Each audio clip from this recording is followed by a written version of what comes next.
Hello, everybody, and welcome. My name is Karthika Odine. I'm a textile designer. Apart from my activities as a designer, I also run the Designers and Artisans Textile Club, as well as conduct workshops and classes in collaboration with the George Washington University and the Textile Museum here in Washington, DC. My mission is to make textile design and knowledge available to as wide an audience as possible. You can see more and also check out the upcoming presentations on my website, www.designersandartisans.com. This is a recording of a presentation given by Dr. Madhuvanti Ghose. Madhuvanti is the Alstorf Associate Curator of Indian, Southeast Asian, and Himalayan art at the Art Institute of Chicago. Apart from curating numerous exhibitions, she also curated an exhibition in 2015-2016 called Gates of the Lord, the Tradition of Krishna Paintings.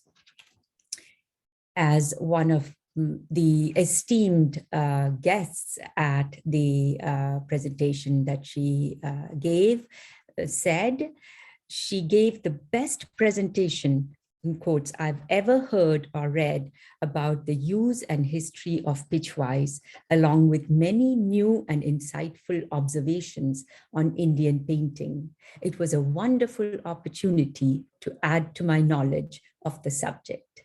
So here goes. Thank you.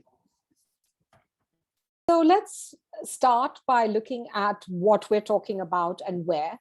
So in this map of India, we are really concerned about this region called Vraj on the banks of the river Yamuna, because that is where Krishna grew up. And we're going to be talking a lot about Krishna today, the Hindu god Krishna.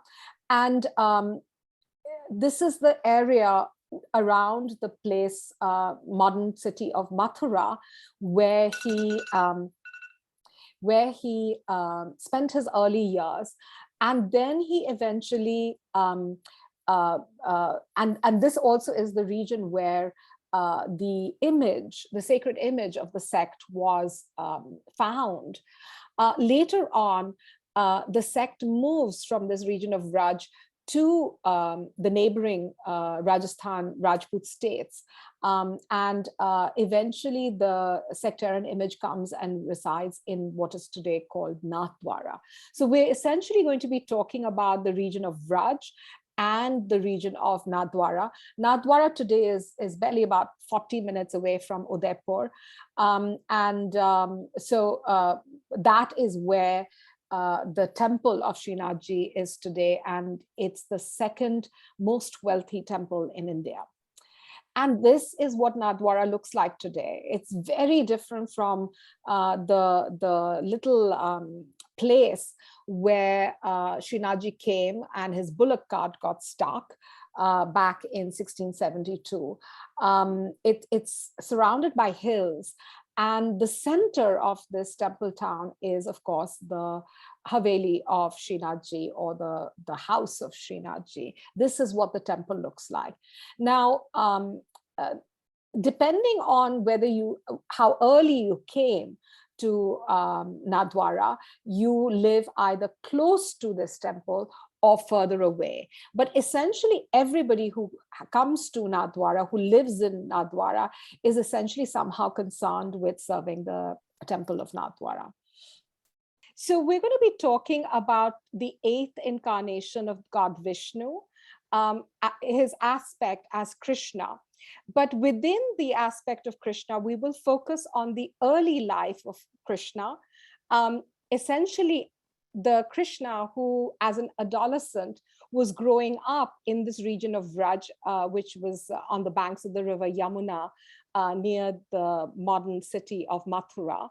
He was actually born in Mathura and then smuggled on the night of his birth across the river Yamuna to be hidden amongst the cowherds So it was a very pastoral, nomadic lifestyle that he led in this region called Vraj. And it is here that he created one of his early miracles, which was that he lifted Mount Govardhan on the little finger of his left hand to protect the cowherds from the storms of the god Indra. And it is this aspect that is venerated in the Srinathji image at Nathdwara. And this is the type of image that is sacred to the sect that was founded. And it's called the Pushti Marg sect, or named after its founder, Vallabhacharya, it is also called the Vallabha sect. So you will see me interchangeably call the sect the Pushti Marg sect. So it's a sect within the followers of Krishna and of Vishnu. But this sect venerates the young Krishna, the boy Krishna, who is about 8 years old. And Vallabhacharya found this image on Mount Govardhan. The meeting of the moment when Vallabhacharya found this sacred image is called the Pratham Milan, or the first meeting. And he essentially created a small little temple, which you can still see on Mount Govardhan today. And this was where the first veneration happened to this icon, the sacred image. And eventually, the son of Vallabhacharya, the founder, Vithalnathji, he set up many, by then the sect had many sectarian images that had been venerated either by the followers or by Vallabhacharya or Vithalnathji. And these sacred images were eventually distributed amongst the many sons of Vithalnath. And each of them had their own temples on the banks of the river Yamuna. But around the middle of the 17th century, this whole region, being very close to Agra and the Mughal court, came under a lot of stress. And so overnight, each of these sons of Vithalnath basically smuggled their sacred images and went for safety into the princely states of Rajputana, or Rajasthan today. And the sacred image of Srinathji, which was the one image that all the sons worshipped collectively, and in fact their descendants continue to worship and venerate even to this day collectively, that image was again smuggled in a little bullock cart. And these images, which are regarded as the sacred embodiment of Godhead, of Krishna, was eventually taken around the whole of Rajasthan, essentially. And the bullock cart in which Srinathji was being hidden got stuck on the muddy roads just before Udaipur, a place called Sinhar. And it was regarded as Krishna's wish, Srinathji's wish, to actually live there. And so the temple came around this place where the bullock cart got stuck on the road to Udaipur. And that is where today this temple exists. And, nowhere in India, other than in this sect, do you see a temple that looks so different. If you've been to India, if you're familiar with Indian temple architecture, usually Indian temples will have a curvilinear tower. You can see it for miles. Instead, within the Pushti Marg sect, which is focused on the child Krishna, this is regarded as the home of Krishna, of his foster father Nanda. And so he is treated like a child in his foster father's home. And so it creates this image of a mansion, Krishna's mansion.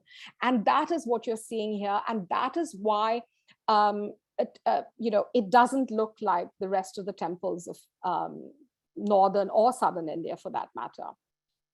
Now, this is one of the gateways to the temple. You can't photograph inside the temple. And that is why the role of the painters of Nathdwara is so significant, because it is through their paintings that we get a sense of what happens inside the temple, the daily veneration that happens around Srinathji and the other sacred images of the sect, which are now scattered in different parts of Rajasthan as well as Gujarat.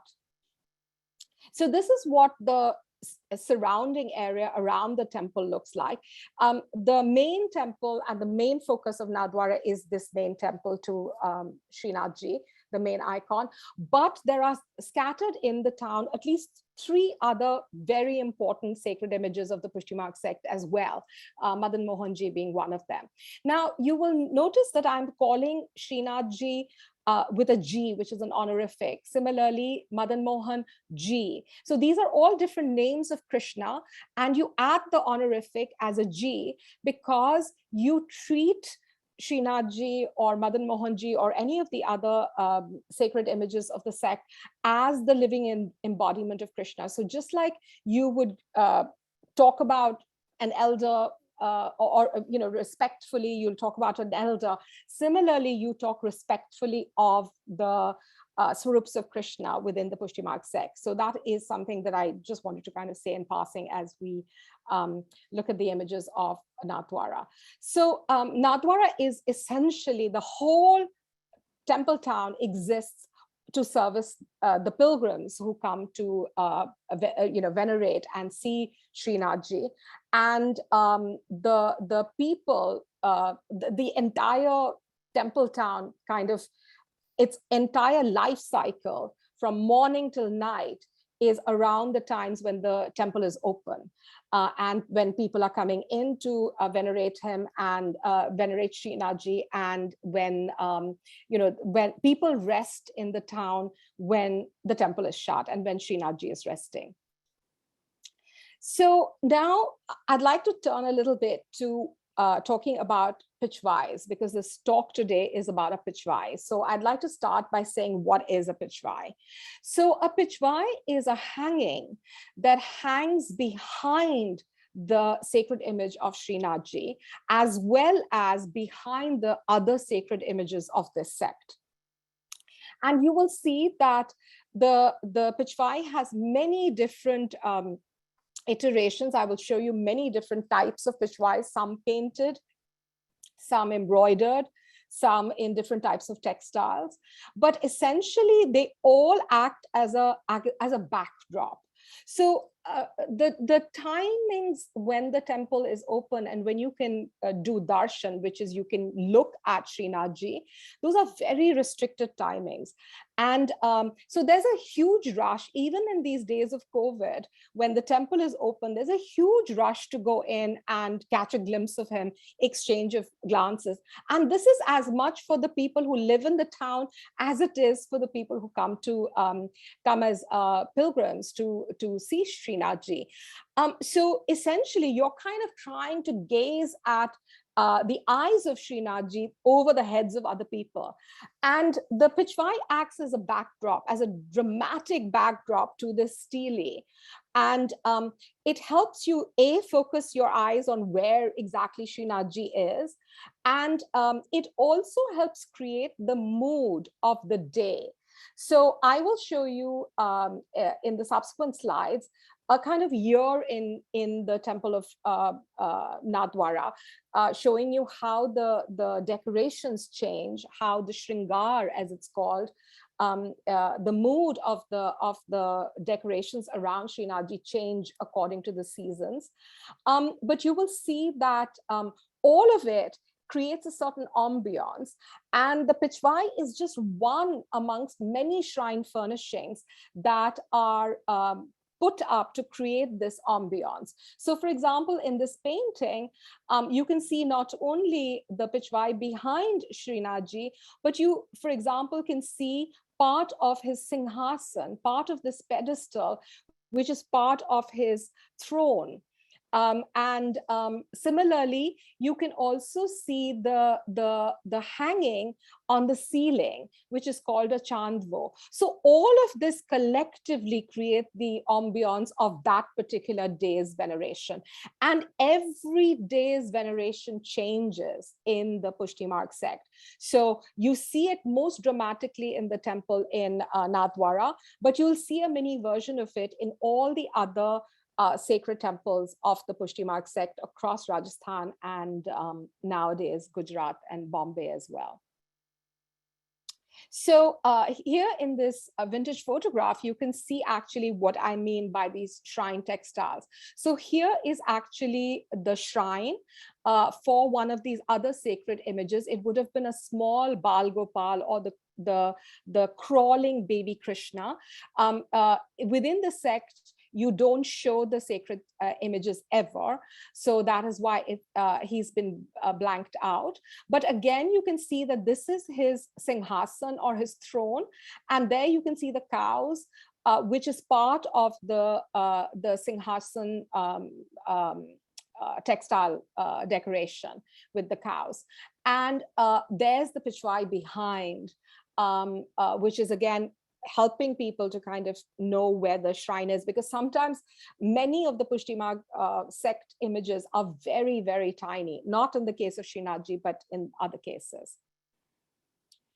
And so it's Pichvais like this that make them so famous and make collectors want to collect them. So this, for example, is a late 19th century painted Pichvai coming from the princely state of Kishangarh in Rajasthan, which has produced some of the finest paintings as well as Pichvais that have been produced in India. And so what you're seeing is the way in which Srinathji has been depicted with his large eyes. The eyes within the sacred images of this sect are always prominently shown, so that again, the faithful can exchange glances with the divine. And it's through that you get blessed by the divine.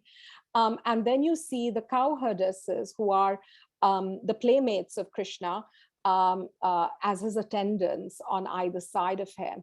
And the actual image of Srinathji in Nathdwara is actually quite similar to this. And again, what is interesting about this Pichvai is that it's recreating the shrine in Nathdwara by showing that it has this kind of rectangular feature, and the Pichvais are hung around it. And here is an example of, again, a Pichvai, of not a painted one in this case, but a Zardozi one, embroidered fully in Zardozi. And we will see it in a minute after it was restored. And this particular Pichvai was from one of these temples of the Pushti Marg sect in Surat in Gujarat. And this was actually donated to this Pushti Marg temple back in the 18th century. Surat was a very famous Mughal port. And so as a result, had very, very wealthy merchants. And most of the merchant community of Surat are even today followers of the Pushti Marg sect. And one of the most important temples with its sacred Pushti Marg image resides still here in this particular temple, Laluji Maharaj's Haveli. And eventually this Pichvai was donated to a local foundation, who then restored it. And I will show you later, we were able to borrow it for the exhibition. So my exhibition was called Gates of the Lord, and we had it, as Kartika mentioned, in 2015-16.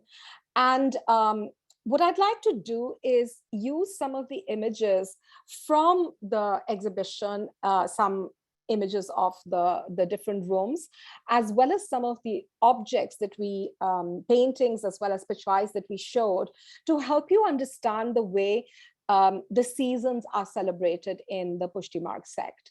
So this is something that really we all talk about the fact that, oh, it's so nice to have seasonal food or to wear certain clothes in different seasons.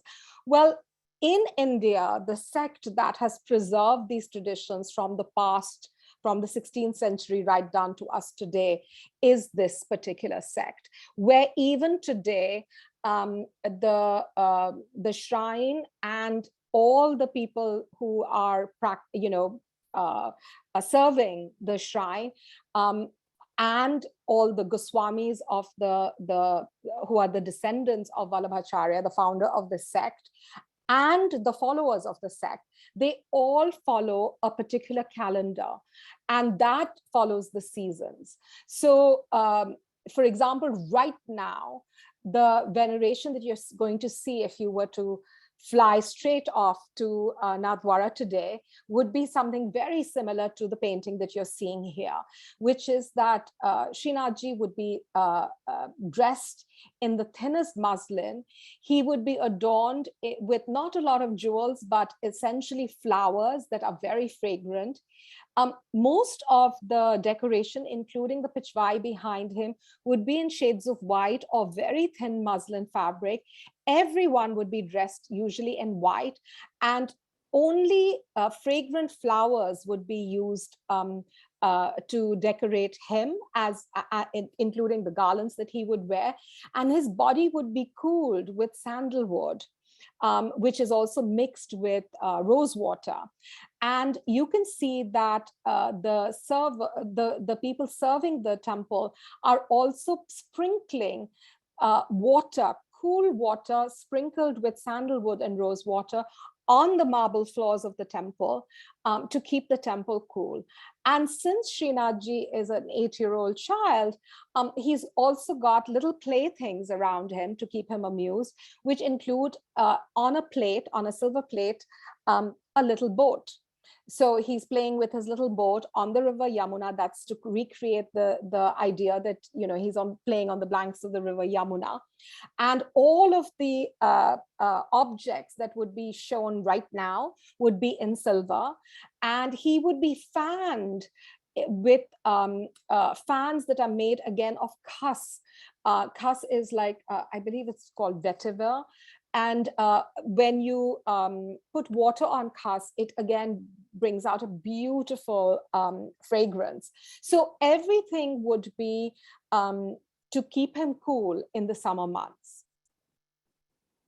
And for example, during these summer months, which currently it's about 45 degrees Celsius in Nathdwara today, he would even be entertained in a pavilion of roses. So that's what you see him inside, a pool mandali, a pavilion made of fragrant country roses. They're not like the roses you get in the US. They actually have the most amazing aromas. And these are roses that are particularly cultivated in and around Nathdwara to be used for Srinathji's Shringar. So I tried to recreate some of this within the exhibition by creating a room that celebrated summer. And within the summer, one of the things that Krishna loved was to play in the different ponds in and around Vrindavan. The whole area, even today, if you were to travel around Vraj, you will see there are lots and lots of little tanks and ponds, and they're full of lotus flowers. And so he would frolic with the cowherds and the cowherdesses, his friends, in the waters during these hot summer days. And that is what you're seeing in this beautiful Pichvai of the lotus pond. And this is also the time when you put up Pichvais that are in lace. Now you think lace, what on earth are these people doing? Where are they getting the lace from? Well, as I said before, the followers of the Pushti sect essentially were merchants.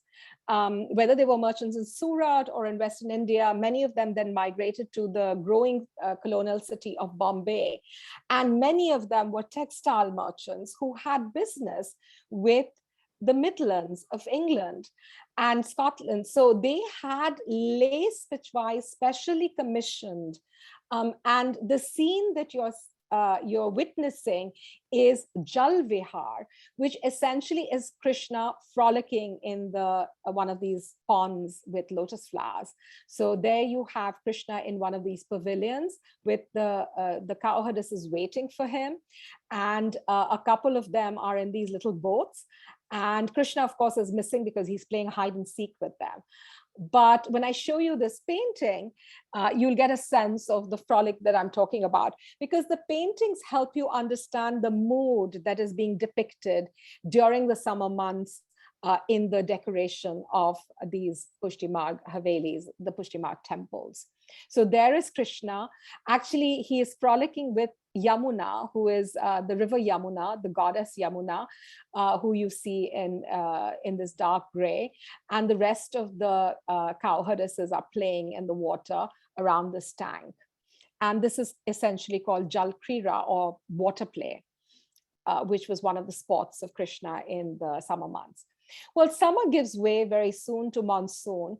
And in the cool evenings of the monsoons, the thing that Krishna loved most was to swing with the gopis, especially his favorite ones. And that is again recreated in the temple with these swings that are created of all kinds of materials, from flowers to bamboo to just anything that the imagination can throw up. And all of the sectarian images are then, and I told you a lot of the sectarian images are quite small, so they are swung to recreate this sense of the monsoon. And during the monsoon, you will see Pichvais like this, where again, Krishna is like a peacock. He's posing, he's flirting with the cowherdesses, and that's essentially what the male peacocks are doing. So you'll see Pichvais like this one during the monsoon months put up in these temples. And this again is a fully painted Pichvai. The monsoons is also the time of the biggest festival within the sect, which is, of course, the birth of Krishna. And you see the baby Krishna there being celebrated. And this is the morning after, when he comes to the cowherd, his foster father, Nand's house. And they're all celebrating the birth of the long-awaited Krishna. And this is also the time, going from the monsoons to the fall, when you show the golden Pichvais. Now, the golden Pichvais are really, really special. And they were commissioned in and around Hyderabad by very, very rich merchants who were all followers of the Pushti Marg sect from Gujarat. So these people migrated with the Mughals and with the Nizams to the Deccan, and they essentially managed business and finances, and they were the ministers of the Nizams, but they kept their faith going in the Deccan, and they would create these Pichvais not only for their own temples and their homes, but also donate Pichvais like this to the temple of Srinathji in Nathdwara, as well as the other sectarian temples. So these are a very special category of Pichvais. And here is the Papia Pichvai. I'm sorry, I don't have a close-up of it, but I wanted to show that they are usually in black or in red, and they are essentially fully worked in gold. And what is also interesting about this one is that vivid green that you see. Recently, we've tested these greens, and so now we can date this green with the type of green that it is to the early part of the 19th century. So these red and black Pichvais are very specific to the Deccan region, and they are indeed some of the most special amongst all the Pichvais that you will see. Another category of Pichvais that were created in the Deccan are Kalamkari Pichvais. So they use this Kalamkari technique from Masulipattnam because, again, these Gujarati families were their business, used to kind of come out of the port of Machilipatnam, which was one of the most important ports in the early modern period in India. And so they would have these Pichvais made in the kalamkari technique. And again, they were made both for their own shrines as well as dedicated to the shrines of their gurus. Now, perhaps the most special time of the year in the Pushima calendar for the sect is the fall. And that is when they celebrate Krishna dancing under the full moon. And there are wonderful paintings and wonderful poems that celebrate Krishna and Radha, his beloved, amongst the cowherdesses, where Krishna compares her face to the moon. So this is really a very important time of the year when, for example, there's a day of the full moon when Krishna is decorated in what is called the Chandramaki Shringar, meaning he's dressed like the moon in silver cloth, and everything is silver. I mean, you could just imagine how beautiful that must be. And this is the time of the year when you will celebrate the Kartik Purnima, which is the time when Sharad Purnima happens. And this is a festival where Krishna is essentially dancing the ras, this round dance, with the cowherdesses under the full moon sky. And every cowherdess, every gopi thinks that Krishna is dancing only with her. And this happens on the banks of the river Yamuna. And there's a little moment where Krishna thinks that the cowherdesses, the gopis, are becoming a little too full of pride because Krishna was dancing and paying attention to them. And so he disappears. And then the gopis all kind of, go searching, like, they're like, where is Krishna? Where is Krishna? And then they realize what they had done. And so here, for example, in this Pichvai at the Smithsonian, they're actually recreating the story of Krishna lifting Mount Govardhan. And so the whole night goes in this play. And today, right down to today, this is recreated at the time of Sharad Purnima, of the fall autumn moon, which over here is the harvest moon. If you go into any Indian community, you will see people spending evenings playing this ras, dancing the ras, which is this circular dance, recreating this play. And at this time of the year is also one of the most important occasions within the sect, which is the celebration of Annakut, when hundreds and hundreds of different types of food are offered to Krishna and overnight, and they create an entire mountain of food. And eventually the tribals from the region come and attack the mound of food and ransack it and take it away. And they actually don't eat this food. This is devotional food, which they then store in their homes. And it's believed that if they keep it for the whole year, they will have bountiful harvest and that they will never go short of anything. So these are this particular Pichvai shows you a very important historical event that happened, which was that I had said at the beginning that all the sacred images of the sect were distributed by the different family members, the sons of Vithalnathji. And they were taken to different parts of Rajasthan and Gujarat. Well, there was one occasion in the mid-19th century when all the images were brought back and they were shown collectively together. And on that occasion, very special Pichvais were hung with the tree of life done with pearls. And that is the scene that is recreated in this Pichvai, a very historic occasion. So it's called the Saptswarup Annakut, meaning the Annakut celebrating the 7 images of the sect. Now, the last of the kind of important festivals of the fall is Gopashtami, which celebrates the day that Krishna became a cowherd officially for the first time as a young teenage boy. And perhaps some of the most fun Pichvais celebrate this occasion. One of the most beautiful is this one, which is from the early 19th, it's from the 19th century, late 19th century, because we are able to say that it's late 19th century because of the type of colors that are used on it. So these are aniline dyes that were discovered in Germany. And so you can see this kind of salmon pink. You can also see this kind of lighter shade of green. So these kind of mixed colors were being invented in Germany and immediately exported to India.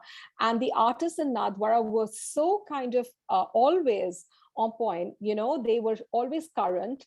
And so they were employing them straight away. So we can date these Pichvais now very, very closely on the basis of pigment studies.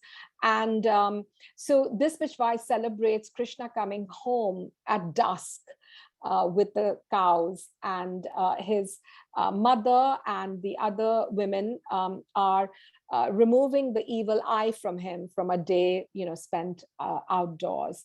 And there you see his father lording it over, you know, their home.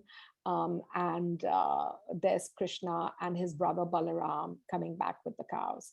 Now you're seeing the full Nathdwara style of art in this Pichvai, and that is too long a subject to go into here. But you know, by this time, Nathdwara has evolved its own very, very distinctive style of painting.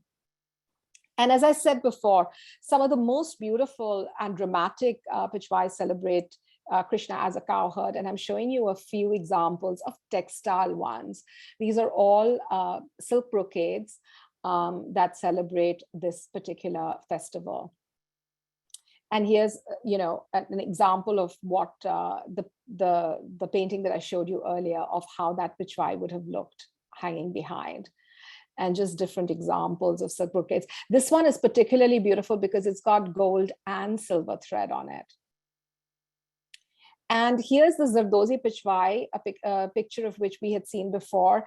It has been completely restored by the Tavi Foundation, which actually recreated, it's on velvet, it's very thick, and they recreated and restored the Zardozi thread with which it's embroidered, which is very difficult to work on because it's on the Zardozi is done on velvet. And all of these different metals had to be recreated for this Pichvai to be restored. So it really was a labor of love, and it is a stunning Pichvai, and that's what it looked like when it was in the temple. So in the winter months, in contrast to the summer and in contrast to the fall, in the winter months, you use very, very dark colors, rich colors, and very rich fabrics as well. So these are, this, for example, is a Pichvai. Here you see a Pichvai for a smaller temple shrine. And here's an example of the awnings that are usually over these shrines, which are usually very difficult to see, because for some reason, you know, only the Pichvais survive and the rest of the shrine furnishings often get forgotten, or they become, you know, worn. But here's an example of one where you actually have the chandvo. And these are all woven brocades, silk brocades. And here you can see in this painting how these brocaded Pichvais look in the winter months.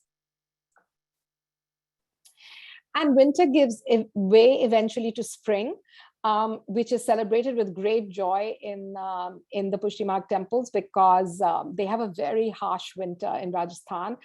And so again, you have the celebration of, you know, festivals like Holi, when you, around that time, you put up Pichvais like this, which celebrate the new year, the new vegetation. And one of the festivals at that time is Kunj Ekadashi. And so basically the cycle then comes to an end, and then the summer comes, and then the whole cycle starts again. So at this point, I'd briefly like to refer to the artists and the patrons. When we think about the artists behind these Pichvais, we have a very Western notion of the artist, this grand figure who decides what he does. But in fact, the Pushti Marg artists, the artists in Nathdwara, are very modest in comparison. And their job is to, decorate the shrine annually. So at the time after the Dasera, which is the celebration of the Durga festival, and before Diwali, they repaint all the temples of the sect, including, of course, Nathdwara, and they redo all the wall paintings here. So the entire town and all the temples of the sect are filled with wall paintings, which are refreshed at this time of the year by these artists. And this has been something that's been going on since 1672 at least. And the patrons who used to direct the work of the artists were, of course, these descendants of the founder of the sect, Vallabhacharya. They're called the Goswamis. And most of the important heads of the sect are the descendants of the Vithalnath through his eldest son. And that person who's the eldest is called the Tilkayat. He's the leader of the sect. And so the different leaders of the sect over a period of time, such as Dauji Maharaj in the early part of the 19th century, they were such characters, they had such charisma, but they also had such incredible taste that it was they who directed the artists of Nathdwara. The artists of Nathdwara never did things on their own. They were told what the patrons wanted. And in this case, the patrons were these Goswamis, these priests of the sect. So one of the major families who, besides the Tilkayat family, there were very important patrons were the Goswamis from Mathura, the old place from where they all came. So a family of the sect remained in Mathura, and the Mathura Goswamis became very major patrons of the artists. And you see their lives. I mean, the artists are not just painting Pichvais for the temple and little paintings for the pilgrims to take home, but they're also, of course, depicting their patrons. And from these paintings, you get a sense of the lifestyle of these Goswamis and how rich and wonderful they were. So they were real aesthetes. And it is they who were dictating what the artists were doing. Perhaps one of the greatest of them was the, last of the major Tilkayats was Govardhan Lalji, who was a Tilkayat in the late 19th century. And here's a photograph of the artists under, who worked under him. They were very modest as people. Their homes even today are very modest. And they all live immediately behind the temple. And again, there's an area of the, just behind the temple that kind of goes up into the hills, which is called Chitrakaru Ki Gali, meaning the lanes of the artists. And that is where they reside in these tiny homes. And this is how they paint even today. And this is how a Pichvai is painted. So these are very large Pichvais. Their homes are not large enough for these paintings. So they often have to paint with it rolled up on a wall. And this is Andi Lalji painting today. And this is how it's done. This is Parmanandji, who's the head of the artists of Nathdwara. He represents the artists in the temple. And he is also the head of the Artists of Nathdwara, which I help the artists it's an organization that the artists created at the time of my Gates of the Lord exhibition. I was actually creating a room for the artists to kind of, represent them today for the exhibition. And so I gathered them back in 2014 to take this picture. And from that, their organization was developed called the Artists of Nathdwara, which during COVID, when the bazaars were shut, we decided to kind of relaunch the website to make it more accessible to people across the world. And so with a bunch of students from India, we were able to relaunch the website and make it a little bit more commercial friendly in February 2021. And I hope that some of you at least will check us out on the website. And I'm just showing you some of what's on the website. And you can directly commission from the artists directly. And you can learn more about Pichvais as well as about the artists and their families and their histories on the website. What we're trying to do through this organization is the artists are trying to kind of get back their own voice. You know, for a long time, they have done, followed the diktats of the temple and done work solely for the temple. But the work that they would do for the pilgrims who came, you know, when you have something like COVID happening, you know, no pilgrims are coming. So at times like that, the organization is trying to support with commissions from all over the world, the artists, so that they can continue to do this work that they have been doing for generations.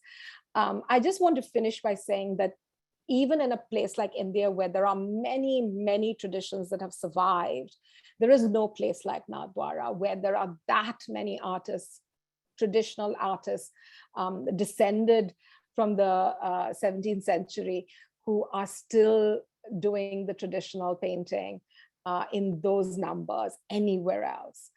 So it's a very unique place, and I hope one day some of you at least will go back there. Thank you. Thank you so much, Madhuvanti. That was absolutely enthralling and so poetic and so beautiful. I personally really enjoyed it, and I think there's lots of comments about the, you know, the Pichvais. Yes, before I carry on about how I was delighted about this whole thing about the seasonality of the Pichvais, and just for the audience, you know, it was really interesting to see that in the way you described it, the seasons are spring or summer. You said summer. Yeah, there's no spring, right? We have well, summer. Spring is the end of the year, because the Hindu calendar actually starts in April. So you follow the Hindu calendar. So that's why the Hindu calendar, you know, starting in April, it's almost summer. So that's when the summer veneration starts, and then goes into the monsoons, and you finish up with spring. Okay, so actually we have summer, monsoons, fall, winter, and spring. So we have 5 seasons. Yeah. So, I mean, there are more, but I mean, those are the main ones that are, you know, have the most important festivals during that. Yeah, and beautiful paintings as well. But yeah, so really, really beautiful and poetic. Let's just look at some of the questions. There are several questions, but we could kind of group them. One is definitely about the pigments. How is the, you know, Regina's asking, how is the gold incorporated in the gold Pichvai? Is it added to the paint? So maybe we can talk about the pigments first, and we could talk about that whole thing, and then we can come to the other questions. Sure. In the past, the pigments that the Nathdwara artists used were all mineral-based pigments, and sometimes pigments that were based on plants, different roots, etc.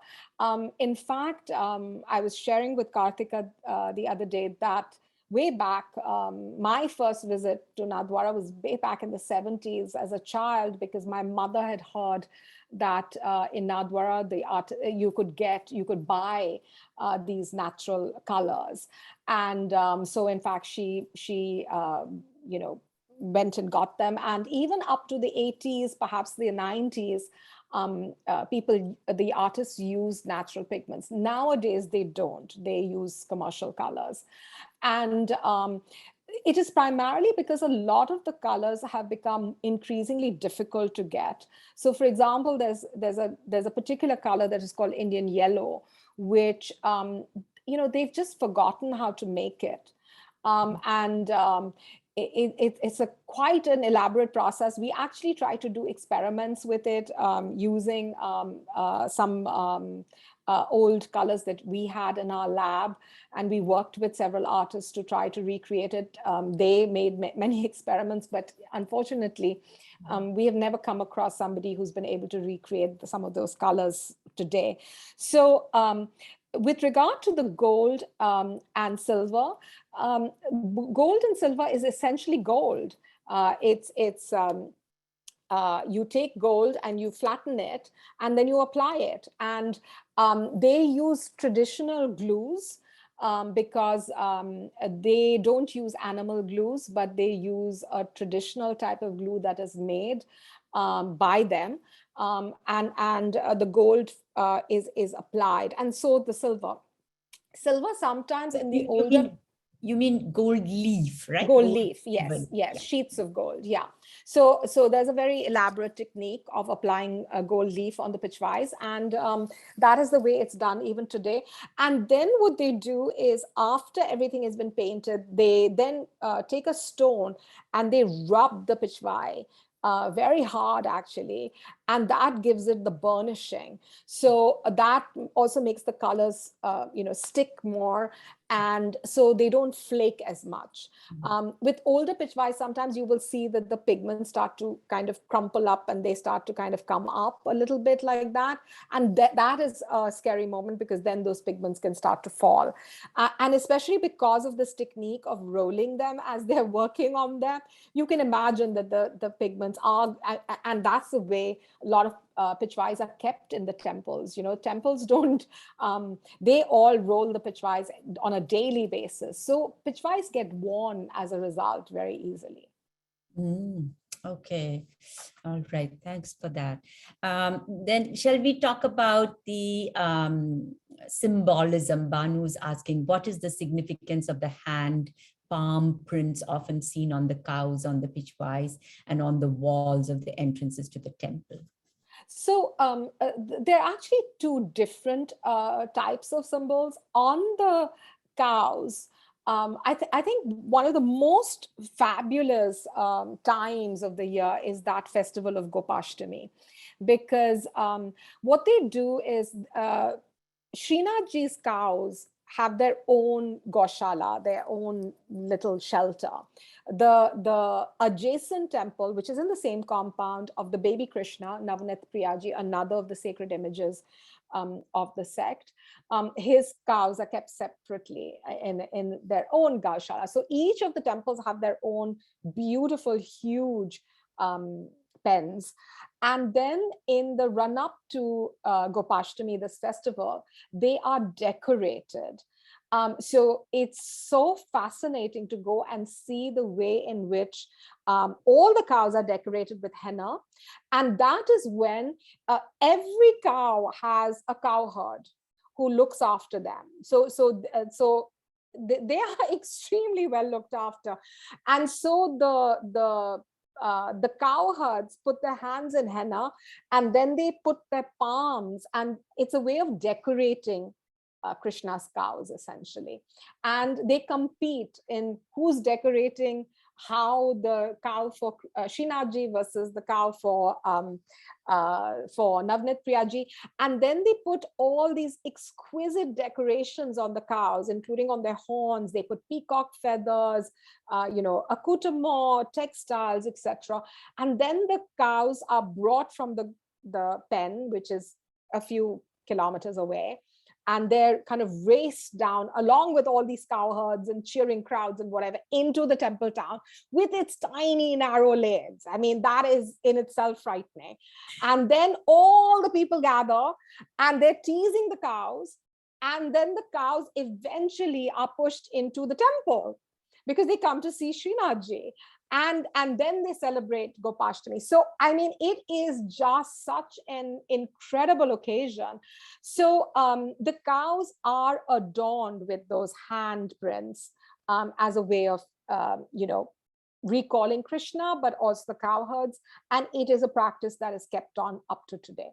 With regard to the palm prints on the temple walls, that is more like new brides are brought and their auspicious palms are touched to the temples. Just like a new bride, or say on a very festive occasion like Lakshmi Puja, when the goddess of wealth is venerated. So on special occasions like that, and Lakshmi, after all, is the partner of Vishnu. So it's auspicious for women, married women, young married women, to put their palm prints on the walls of the temple. These are just auspicious things. So the purposes are a little bit different.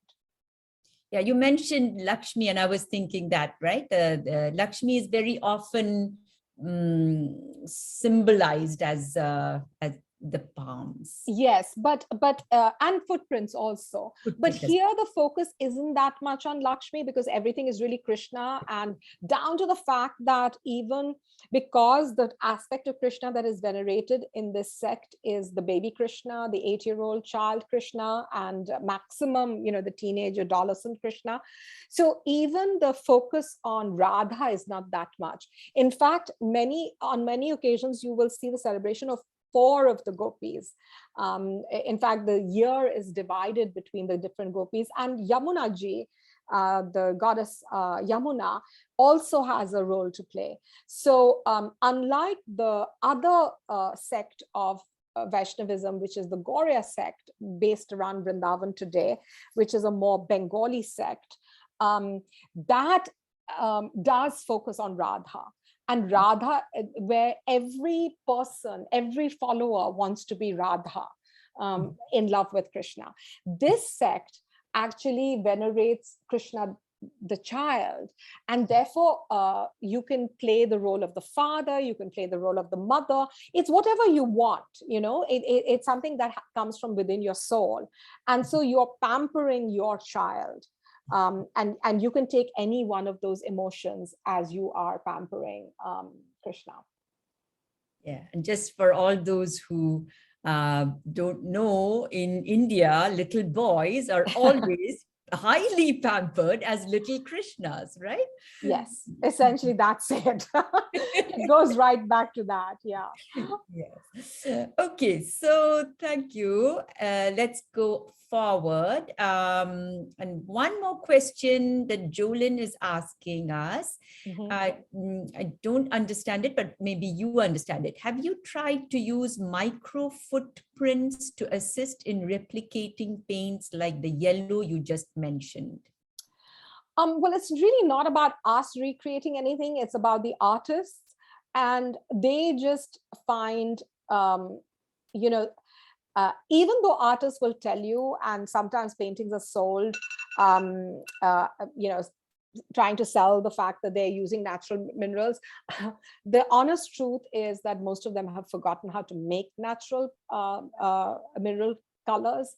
And so there's certain colors that are relatively easy. For example, black, which is just soot. But most of the colors and the minerals associated with them are quite expensive.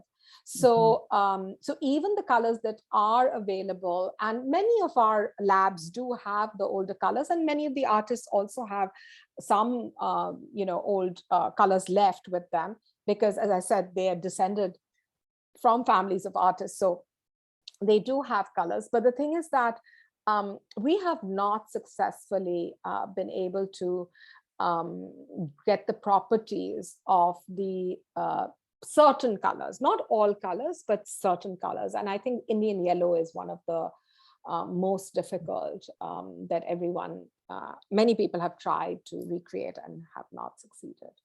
Because it's a color that is comes from the cow's urine, and it's about how what the cow was fed, and people have forgotten the formula of what mango leaves were fed to the cows. And so the many people have experimented with mango leaves, but it just has not produced the right type of color. I see. Okay. Because I too had read as a student, I had read about the mango. Yeah, Banu also mentions it here. Yes, it is about cow's urine. And the thing is, what is special about the Indian yellow is that it literally glows in the dark. So if you put it under the microscope or you see it in the dark, the color just glows. And you know that you don't have the right type of yellow when it doesn't do that. So any of our old paintings, for example, you will see Indian yellow in them. But paintings today don't have it simply because they haven't been able to recreate it. What a pity. Yeah. I know. Luckily, we have some of these older paintings to admire, right? Yeah. So please, everybody, please do put on your video screens, come talk to us. I have one question. Will you tell us about the brushes? Yes, I'm happy to. So just like the tradition of miniature paintings, these are brushes that are made with squirrel's hair. So these are traditional brushes that are used. And so they're created in the way that, you know, from the Mughal period downwards, we've created brushes in India. So they're very fine brushes. You can make them thicker or finer depending on what you want. And the thing to note is that even the lines are done with the brush, you know, so they might use a pouncer to kind of basically kind of get the you know, sizing sorted. But after that, all the line drawing that you will see them create, and I did show a couple of images of the Pichvais that were being made, and there were a lot of line drawings there. Whether they use a sooty color or a burnt sienna type of color, they're all using a brush to do all the line drawing, as well as then, of course, filling. Yeah. Okay, now there are two major questions. So Yes. one, I'll go back to that and try to explain to Maureen, because Maureen wanted to know about this whole notion of painted Pichvai, and you know, you showed us the lace Pichvai. So could you elaborate a little bit on that, about the fact that there can be different types of Pichvais? Yes. So everything in the Pushtimarg temple is codified. So the thing to understand is, just like I talked about the seasons, every day has been dictated by some Goswami on how Srinathji or one of the other sectarian images should be adorned, what type of Pichvai should be hung, if a Pichvai should be hung at all or not, when a painted Pichvai should be put up, then there are 3 days. So the codification goes right back to Vallabhacharya's son, Vithalnathji, you know, from the second kind of leader of the sect. So he was a major aesthete. So he kind of dictated, and then his descendants followed. And so they kind of used up most of the days of the calendar. But there were the odd days that were left open when the sectarian head could decide on the type of Pichvai that they wanted to put up that day. And that is when personal taste again comes in. So, and sometimes personal taste also comes in because it could be from a home shrine, from a Vaishnav. You know, so some of the smaller Pichvais that I showed you came from home shrines. They don't necessarily all come from temple shrines. And in the home shrines, the sacred images can be very small baby Krishnas, crawling baby Krishnas, for example. And so, so the Pichvais are kind of, you know, adjusted for scale. And there you have much more flexibility. So, for example, a merchant who is, you know, a textile merchant working with, say, the mills of Lancashire, he could easily commission a lace Pichvai and put it up on a day when, you know, he had no restrictions in his home temple. Similarly, even today, right down to today, when there are these free days, the Tilkayat can decide, or if so, even the calendar is divided between the different families of the Pushtimarg sector. So they each get a chance to not only do the codified days, but they also have some free days when they can dictate the decoration, and they come to Nathdwara and do the arti, etc., the devotions. So at that time, they can dictate a Pichvai of their choice. And, you know, say a lot of the families now have moved to Gujarat. So that is why you see many Pichvais made of, say, mochi embroidery. Or just like I was giving you the example of the Deccani Pichvais, where the very wealthy followers moved to Hyderabad and they had business in Machilipatnam. So they would donate these Pichvais to Nathdwara and to their other houses of their gurus. And those Pichvais would be put up on a day when it would be so-called free. So there are a lot of codifications of when you can put up what type of Pichvai, meaning the subject matter. And then you can work, even today, you can work with your chosen guru or the temple that you want to donate to, and you can donate a fresh Pichvai, because Pichvais get worn very fast, because they're being used, and all the ablutions of the veneration are falling on them.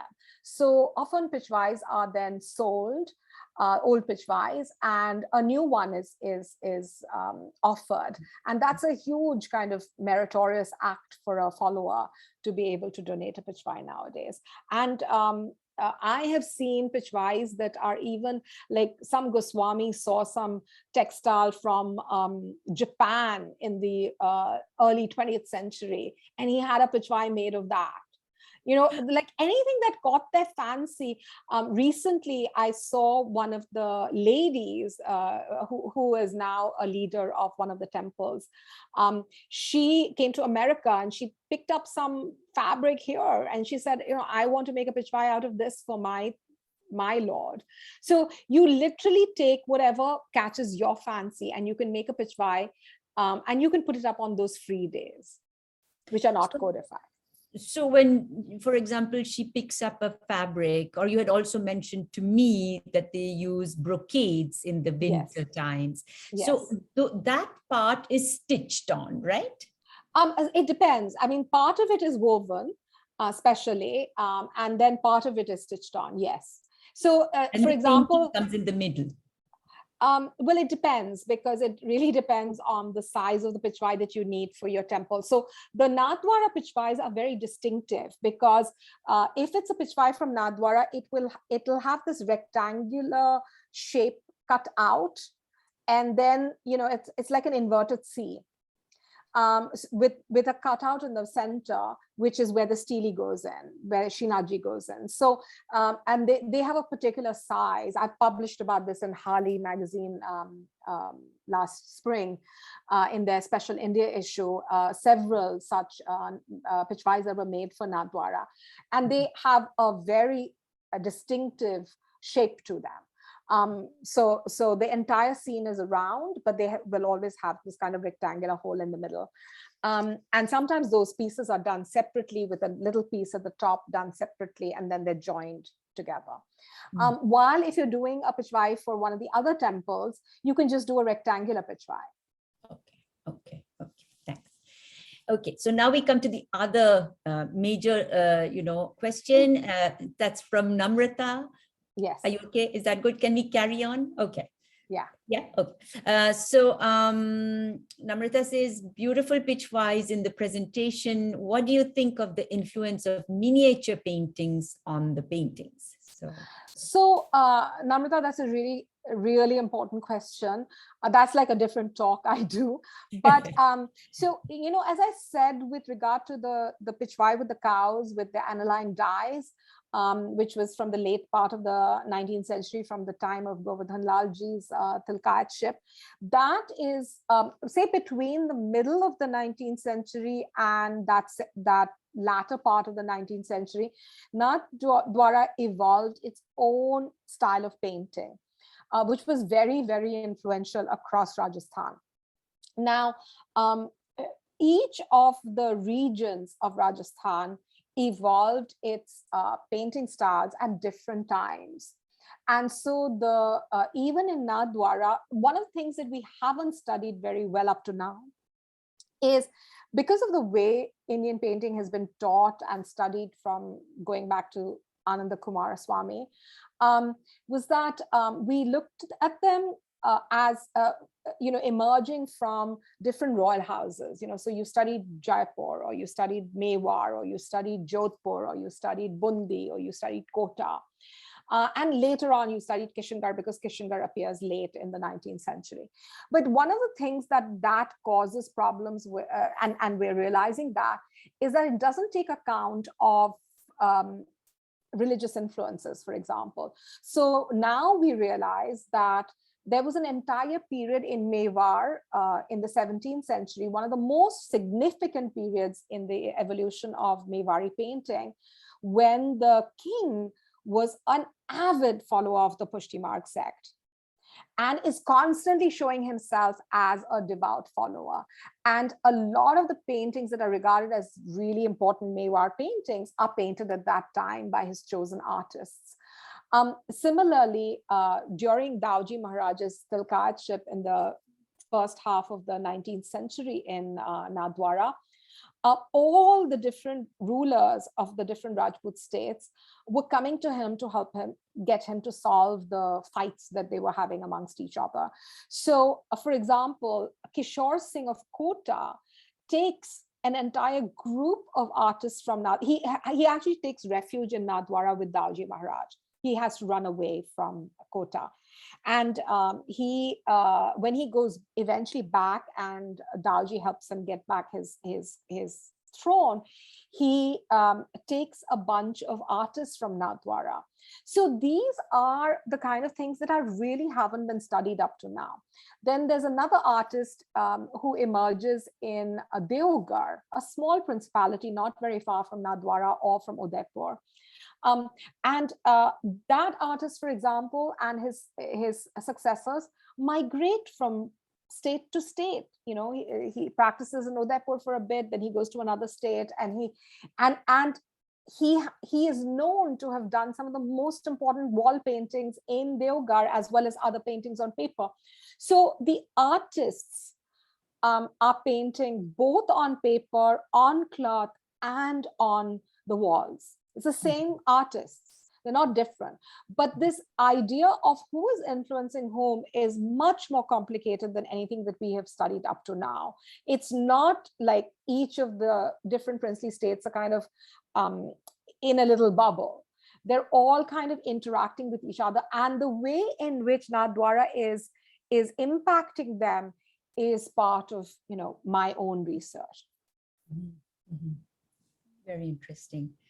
I also had another comment saying that, you know, the seasonality is so, you know, she says, gorgeous, love the seasonality of it. Maureen says that, and very Japanese in that way. And yes, true, right? Even I thought that that's very similar to the way the Japanese, you know, go by sea. It's across Asia, actually. I mean, it's not just the Japanese. I mean, it's actually a tradition that the Japanese get from the Chinese originally, and then it goes into both Japan and Korea.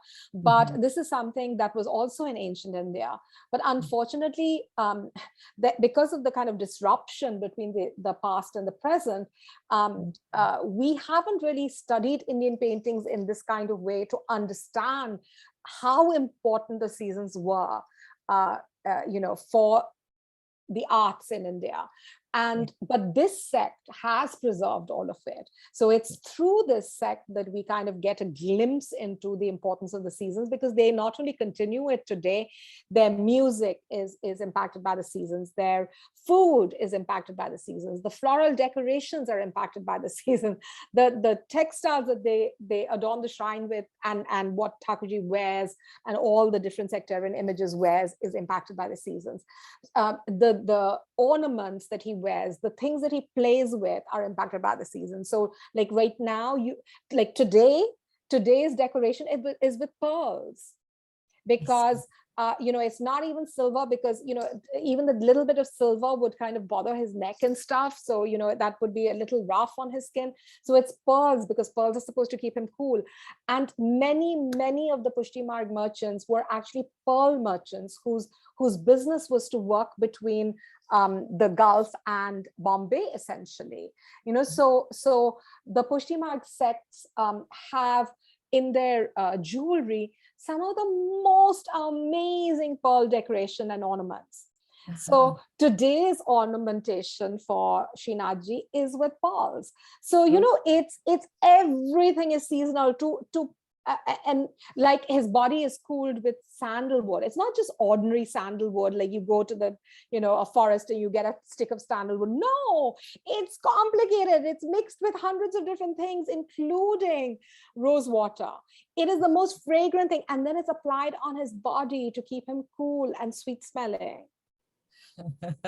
Beautiful. That is just amazing, right? And it's wonderful that we have this opportunity, this way to get in to understand the Indian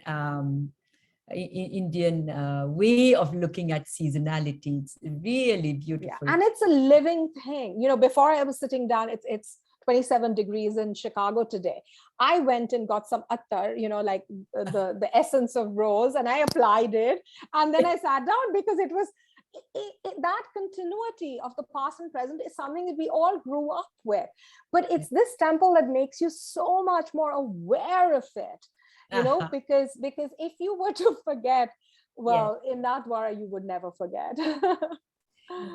Sally Jenkins Jones tells us the earth's offerings when they are in season, I guess, right? Yes. So there's a special day, for example, in a few days' time, when the entire decoration is with mangoes. Oh, I mean, honestly, I don't know how they do that decoration, because my eyes just, I want to just go and eat them. But it's essentially, the mangoes are, of course, offered to Srinathji, but the entire decoration, and even in Vaishnav followers' homes, their entire decoration for that occasion will be with fresh mangoes. So, it is completely seasonal. And in the monsoon months, again, there is a whole stretch of days when even these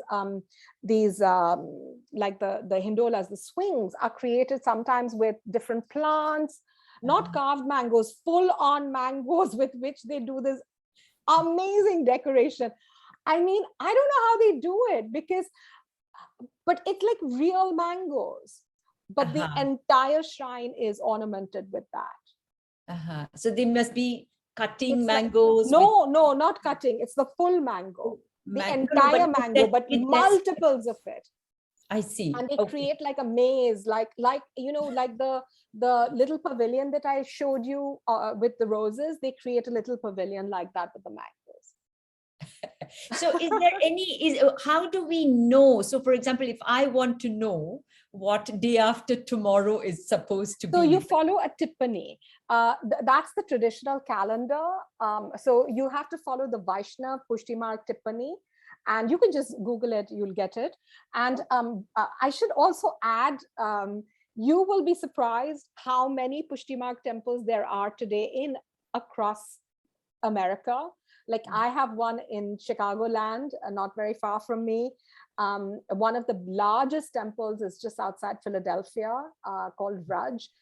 There are temples in every community across America, and they are doing a mini version of this kind of Shringar on a daily basis, and especially on the bigger festivals. Of course, it's amazing. It's not just something that's out there. It is actually actively in our communities right now. Are there old tippanis which are dating to 18th, 19th century where we can see textile descriptions? No, the tippani is basically tells you what the day is. And so it tells you the festival. And then there is a different text within the Pushti Marg sect, which is a Seva Rasodhari. That Seva Rasodhari tells the ordinary Vaishnav, like today you do this, tomorrow you do that. And there are some new versions of it. Actually, many people have created newly published Seva manuals, so that you can actually do it in your own home, because some of these festivals are quite complicated, like the ones with the boats and the things in the monsoons, when they create these beautiful decorations called sanji, with powder and with different other materials. Then the hindolas, the swings are made with lots of different types of materials, including fruits. So yes, there are modern versions of these manuals as well, that you can buy in Nathdwara. You can buy them online, which will tell you how to do it. Okay, all right. So I shall try my best to be in sync with what is happening in terms of seasonality. I'm going to put the Alexandra was saying, can you put the website of the Artists of Nathdwara? So I'm putting that in the chat box, the https theartistsofnathdwara.org, and I've also put the same link on my website, so you can all go and see in whichever you can, or you can even write to me and I'll give it to you. So thank you for sharing it. Anything else? Anybody else? Any questions? No. Okay. Oh, this was fun. Thank you so much. Thank Partha. you. Yeah, thank you, Madhuvanti. So I'm going to end, but I need to ask you something, Madhuvanti. So I'm going to, can we do this? Maybe I will send you a link. Just sure. Please don't go. I'll send you a link and you can come back. Okay. Sure. So there's oh, the website didn't show up in chat. Oh, sorry. Okay, let me do it again here. Everyone. Now it should come, right? Yes, it did. Yeah, okay. All right. Okay, so everybody, thank you so much for your interest and for taking the time to come this evening. I hope to see you all soon for the next talk. And if you have any other questions, don't hesitate. Just send it to me and we can continue. I can get answers for you. All right. Okay. Thanks so much. And Madhuvanti, I'll just get back to you. Sure. Okay. Thank you. Bye. Bye-bye. Thanks. Thank you. Bye-bye. Bye-bye.